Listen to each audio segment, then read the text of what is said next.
अफवांच्या लाटेतून निर्माण झालेल्या अनावश्यक भीतीमुळे कोल्हापूर जिल्ह्यात इंधन वितरणावर निर्बंध घालण्याची वेळ प्रशासनावर आली आहे.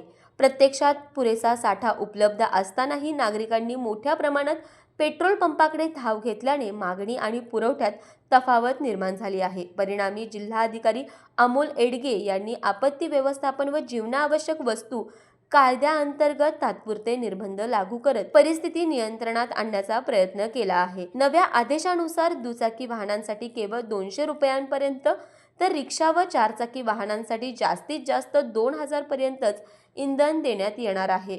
याशिवाय कॅन, बाटल्या किंवा ड्रममध्ये इंधन विक्रीस सक्त मनाई करण्यात आली आहे. 25 ते 31 मार्च या कालावधीत हे निर्बंध लागू असणार आहेत.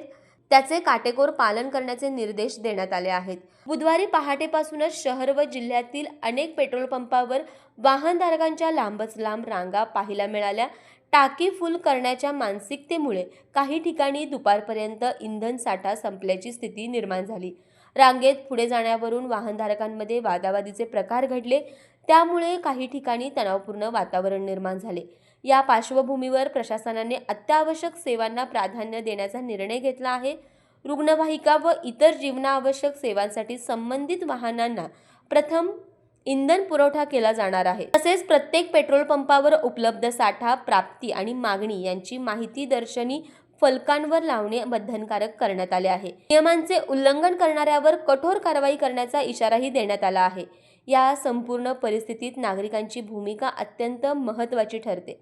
अफवांवर विश्वास न ठेवता संयम आणि स्वयंशिस्त पाळणे हीच काळाची गरज आहे. प्रशासनाने परिस्थिती नियंत्रणात आणण्यासाठी पावले उचलली असली तरीही नागरिकांच्या सहकार्याशिवाय कोणतीही यंत्रणा प्रभावी ठरू शकत नाही.